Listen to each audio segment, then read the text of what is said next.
ស្រីឡើងរំនឹងមកបានទេព្រឹងមាសមេមកសូមសួស្រីបានឬមិនបានថ្លៃបានឬមិនបានថ្លៃឬមួយស្រីអូនចាំរំនឹងគេ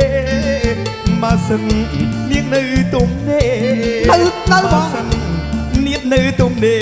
កុំឲ្យខ្មាស់គេរីសុំថយវិញទៀតជួបមករំនឹង